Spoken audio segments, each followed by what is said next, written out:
Bueno, y nos vamos a la entrevista central contándoles que hasta la segunda semana de marzo la cantidad de jubilados que volvieron a trabajar con el nuevo régimen que permite combinar jubilación y empleo llegó a 1.890 personas.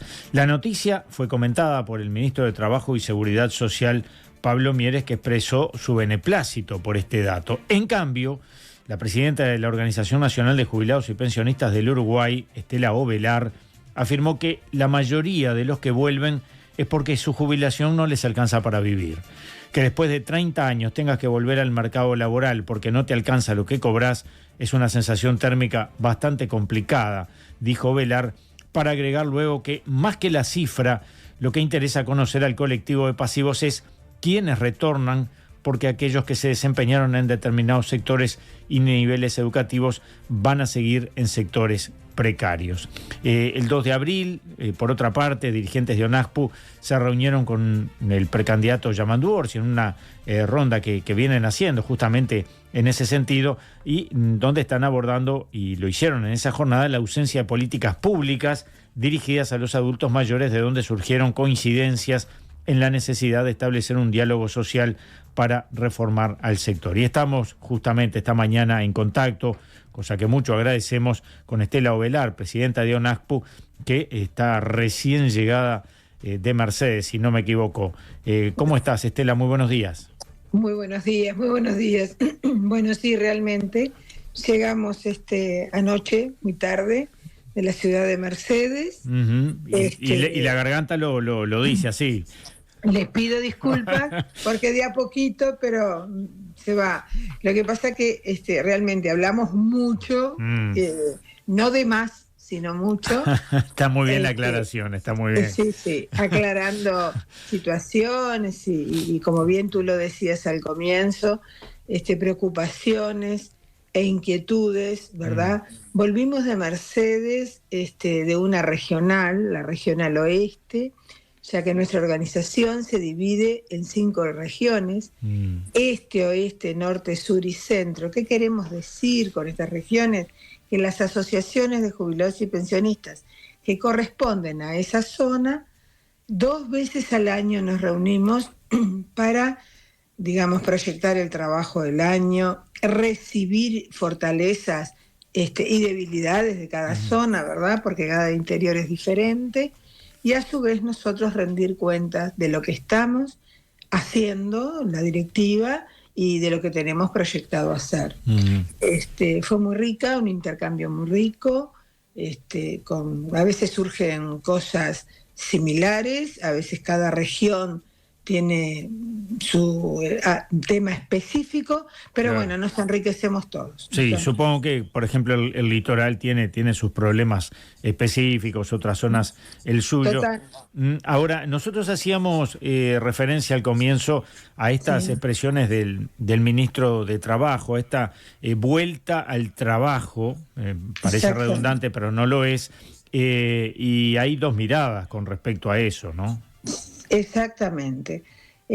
Para nosotros, para la Organización Nacional, bueno, en primer lugar aclarar que esto no es tan novedoso. Lo que marca, digamos, esta ley es que, para que se comprenda mejor, que siendo trabajador de una misma caja puedas volver a trabajar a esa caja. ¿Por qué aclaro esto? Porque, por ejemplo, un retirado militar podía volver sin ningún problema a trabajar en otro tipo de actividad. Claro. Un jubilado de industria y comercio podía perfectamente trabajar, por decir algo, en rural y a la inversa, ¿verdad? Esto lo que hace en esta ley es permitir que la misma caja te permita desempeñar el mismo trabajo. Debemos aclarar que una vez que la persona se jubila deben de pasar 6 meses para tener derecho a ingresar al mercado laboral nuevamente. ¿Por qué insistimos nosotros? Porque la mayoría de los que regresan al mercado laboral hoy no tenemos en qué rubros regresaron, ¿verdad? Tenemos la cifra, como tú bien lo decías, nosotros tenemos 1.889, 1.890, pero no tenemos en qué rubro todavía ha ingresado esos trabajadores. Claro. Cuando una persona decide volver al mercado laboral por diferentes motivos, porque siente que puede dar más de lo que daba, porque vive solo, porque tiene ganas, porque es una opción de vida, nos parece bienvenido sea. Pero el 90% regresa porque la jubilación no le es suficiente para satisfacer sus necesidades. Entonces acá es donde está lo medular de lo que nosotros vemos. Después de trabajar 30, 35, 39 años, que se tenga que volver al mercado laboral porque la tasa de reemplazo, la liquidación de esa jubilación no nos es suficiente, no nos parece algo que sea, digamos, merecedor el trabajador y el jubilado de esa situación. ¿Se lo hicieron saber esto al ministro? Nosotros últimamente no nos hemos reunido con el ministro, creo que el ministro lo sabe, ¿no? Lo hemos hablado en muchísimas otras oportunidades, lo hemos hablado con el ministro. Pero bueno, nosotros insistimos que además una persona que tuvo una capacidad o una oportunidad de tener un trabajo mejor redituado, desde otras condiciones, va a tener un regreso laboral en mejores condiciones. Pero el que ha tenido un trabajo precario, vuelve a un trabajo precario. Claro. Entonces, pero además sumemos, insistimos, cuando vamos creciendo tenemos alguna dolencia física, alguna patología que se hace más complicado. Estas son las cosas que a nosotros nos gustaría realmente llevarlas a un diálogo, conversar de estas y tantas cosas, ¿no? Porque tendríamos que tocar la baja natalidad, la emigración tan alta que se dio en estos últimos días, de que los jóvenes principalmente, y no tan jóvenes, que están emigrando, y los que piensan emigrar. Entonces creo que nos debemos otro tipo, las exoneraciones en cuanto a la tributación. O sea, tenemos que conversar con sinceridad entre sociedad civil, poder político y organizaciones sociales y la cátedra, ¿no? La cátedra no puede estar ausente. Creo que tenemos que ir camino a esto porque además en el último censo ha dado el alto porcentaje de mayores de 65 años. Entonces, con un envejecimiento en la vejez, con una seguridad social que debemos de repasar, la sostenibilidad del sistema, porque no podemos estar hablando solo de trabajar más, solo de cómo se va a seguir sosteniendo el sistema. De eso tenemos que dar también una conversación más franca, más fluida. Nosotros incluso estuvimos, cada vez que vamos al interior, tratamos de reunirnos con los intendentes y hablamos de estas cosas. Claro. Y en el mano a mano también lo entienden y ellos lo viven en la problemática de su departamento. Pero bueno, estas son las cosas que tenemos que repasar, sin ninguna duda. Y hay otros temas, ¿no? Vamos a ver si nos da el tiempo de abordarlos todos, pero la vivienda es un tema crucial también. Sí. Cuando comenzó el programa, tú dijiste que nos habíamos reunido, sí, con el profesor Yamandu Orsi. Fue instancias de pedido de él que se vino a reunir con nosotros. O sea, no cambia la cosa quién pide lo qué, pero hay una pequeña diferencia que marca esto, y es la importancia de venir a la organización por motus propio, digamos, para saber qué pasa de primera mano con los jubilados. Claro.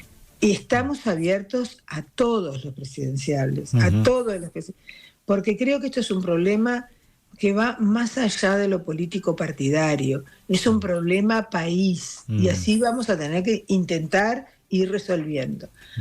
Con respecto a la vivienda, sí, nos preocupa y nos ocupa. Justamente ayer en esta regional oeste estaban las asociaciones, todas las de Paysandú, las que pertenecen a Guichón, a Soriano, a Cardona, a Fray Bento, Río Negro, a San Javier, a Dolores, estaban todas esas asociaciones presentes. Por ejemplo, nos decían que Fray Bentos hay viviendas vacías que no se ocupan, o sea, que no se vuelven a readjudicar, y esto se da sistemáticamente en todos los departamentos. ¿Y esto por qué, Estela? Esto, una de las explicaciones que se nos da es la falta de personal para trabajar estos temas, pero realmente vamos a pedir incluso una entrevista con el presidente del Banco de Previsión Social, si bien nosotros tenemos un representante allí, ¿verdad?, en el directorio, vamos a intentar conversar de estos temas con él. Se cambió en este periodo la forma para reparación de las viviendas. En los periodos anteriores la misma empresa administradora era la que tomaba la reparación de las viviendas. Bueno, en este periodo se hizo un llamado a licitación, se comenzaron a refaccionar para ser readjudicadas aquellas viviendas que quedan vacías recién por noviembre, diciembre. Entonces, mientras tanto, tenemos una lista de 6.500 personas en espera. Por otro lado, se amplía, ¿verdad?, el sistema de subsidio alquiler. También este programa ya estaba desde el 2009. El programa del 2009, Soluciones Habitacionales, marca la vivienda nueva, marca la subsidio alquiler y el cupo cama hogar. Desde el plan quinquenal que se habían prometido la adquisición de 607 viviendas, no se construyeron ninguna. Es más, no hubo un llamado a licitación, que quiere decir que eso hipoteca, entre comillas, la edificación para el próximo periodo, porque de continuarse, como lo marca el programa, un llamado a licitación y una edificación posterior, lleva más de 3 años. El trámite, ¿verdad? Habría que buscar otro tipo de manera, de forma, ya sea con las intendencias, ya sea la adquisición de algo ya terminado. Bueno, habría que buscar otras situaciones, otras soluciones. Por otro lado, el subsidio de alquiler ya estaba para aquellas personas que tenían desalojo o lanzamiento y que cumplían los requisitos que marca la solución habitacional, o sea, para inscribirse, ¿verdad? No pasarse de 12 unidades reajustables, mantener que no fuera propietario, bueno, todo en las mismas condiciones. ¿Qué sucedió en el mes de diciembre? Se abre para 10 departamentos un alquiler para 100 personas. En diciembre, de esas 100 personas se concretaron 14. Se vuelve a abrir ahora, que finalizó ahora en marzo, suponemos que esta semana van a estar los números, para 200 personas más hasta llegar a 2.000. La realidad es que una cosa es la teoría y otra cosa es la realidad país. Primero, el garante es la Contaduría General de la Nación, que tiene sus requisitos para poder alquilar, desde la edificación, ensaneamiento, etcétera, etcétera, pero además ellos también insisten que no tienen gente suficiente para ir a inspeccionar esas viviendas que estén en las condiciones que se exigen. Lo nuevo en esto sería que se abrió como una base de datos, como unas referencias de aquellos propietarios que tengan viviendas para alquilar, que tienen que cumplir además con lo que establece la reglamentación de la vivienda, de un dormitorio, entrada independiente. Entonces, en los hechos se viene dando que hay poca gente que acepta, porque además el contrato es por 2 años, o sea, el beneficiario nunca pierde el derecho, pero tú, una persona con 70 y pico de años, y de pronto dentro de 2 años el propietario no quiere volver a alquilar, se tiene que volver a mudarse. Sí. O sea, creo que no hubo realmente un estudio certero a estas situaciones. Además, los tiempos a esta altura de la vida importan muchísimo más. Totalmente. Importan para todo más. Los tiempos se nos acortan, como decimos nosotros, claro. No porque estemos pensando en terminar la vida, pero realmente los tiempos son otros. Son otros para el volver a trabajar, son otros para la vivienda. Y otra de las cosas que venimos bastante inquietos, y lo rescatamos de estas reuniones regionales, son las pesquisas oftalmológicas. Bueno, a eso quería referirme también, porque nos llegan a veces inquietudes de la audiencia con respecto a ese tema. Exactamente. Tenemos que destacar que por parte de ACE, las pesquisas oftalmológicas, desde que se instrumentaron a nivel país, se hacían en las asociaciones de jubilados y pensionistas filiales de ONASPO. Sí. Eso se sigue haciendo, pero el directorio de ACE lo que autorizó es a que se pesquise solamente los que tienen cobertura mutual. Bien, que ACE lo iba a hacer ACE. Se compró por parte del Banco de Previsión Social un ómnibus, $250.000, que se acondicionó con equipos de alta tecnología para efectuar esas pesquisas. Hoy no sabemos por dónde está el ómnibus, no sabemos si hay recursos suficientes para movilizar ese ómnibus, pero ¿qué queremos decir con esto? Que la gente de ACE viene sufriendo un fuerte atraso para ser pesquisado e intervenido oftalmológicamente. Tú me dirás, ¿y por qué no se les permite a las asociaciones? No supimos. La explicación que se nos dio fue esa, que ACE lo iba a pesquisar ACE. Y eso también nos lleva a un disconformismo con los propios, con la sociedad, porque van a la asociación y dicen, ¿por qué a mí no me inscribís? ¿Por qué no me anotás? Entonces se da un atraso en los usuarios de ACE, porque además no van los especialistas, no hay especialistas en el interior, nos lo transmite la gente, nos lo transmiten los propios usuarios. Entonces llevamos una cantidad importantísima de pesquisados a través de las asociaciones, seguimos pesquisando a los que tienen cobertura mutual, y para que la audiencia sepa, se capta entre el 85 y el 90% para ser operados. Entonces, ¿qué está pasando con esos beneficiarios de ACE que están quedando sin ser pesquisados? La catarata provoca una ceguera que es reversible simplemente con la intervención. Claro. Entonces, volvamos. Y es una intervención relativamente sencilla en la mayoría de los casos. Relativamente sencilla, y que nosotros no hemos tenido, quejas, reclamos de personas que hayan quedado mal al ser intervenidos en el hospital de ojos. Claro. Además, yo quiero destacar otra cosa, el trato que yo creo que la Brigada Médico Cubana, cuando comenzó a actuar en el país, más allá de lo técnico, lo especialista fue el trato humano. Nos dio una clase de ese trato humano también fundamental. ONASPU sigue proporcionando para esas pesquisas oftalmológicas el auto, el chofer, el hotel. O sea, se moviliza ONASPU con esto. Es un esfuerzo, sí, es un esfuerzo económico, pero seguimos considerando que vale la pena porque la gente así lo necesita. Entonces, estas son las cosas que también nos tenemos que sentar a conversar, que está quedando esta gente de ACE sin ser pesquisada. Y por otro lado, uno piensa, después de todos estos años de la Operación Milagro, ¿cómo las clínicas privadas no se avinieron a tener costos más razonables, no? Bueno, sí, a veces nosotros también nos preguntamos. Parece que no hay un interés.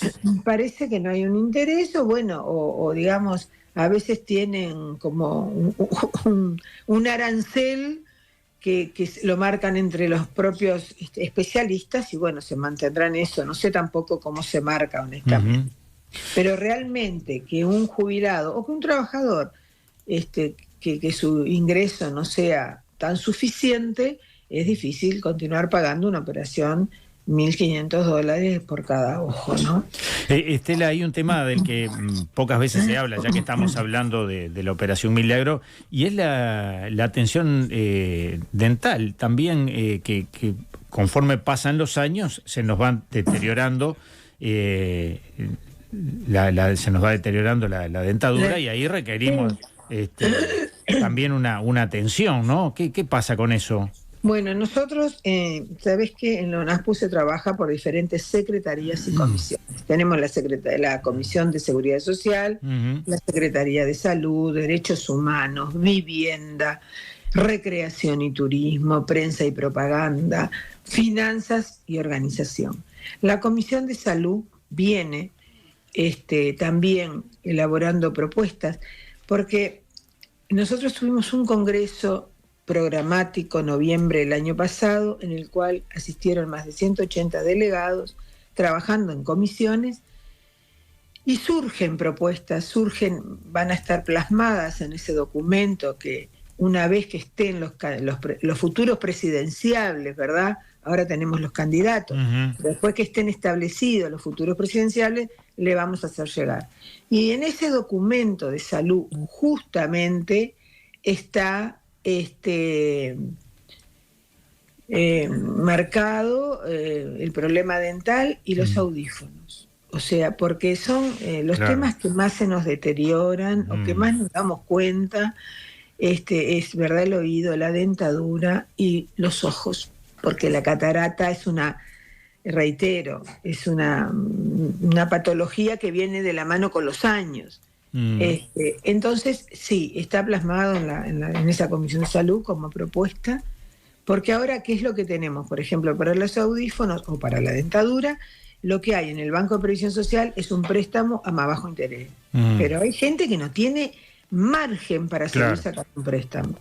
Entonces, o no puede sacarlo porque si no, no cubre sus necesidades básicas. Entonces, son estas cosas que sí van a estar plasmadas como una reivindicación, como una necesidad, porque es calidad de vida,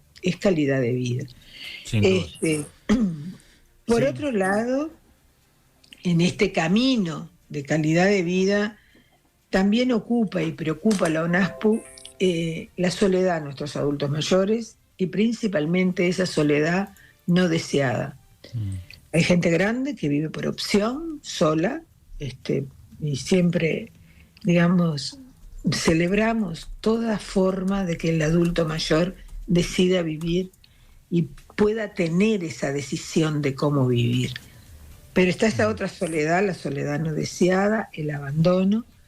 Entonces, nos hemos abocado también al turismo social como un derecho humano, como así lo pide nuestra gente, intentando llegar a esa, primero al que menos puede desde el punto de vista adquisitivo, el poder adquisitivo.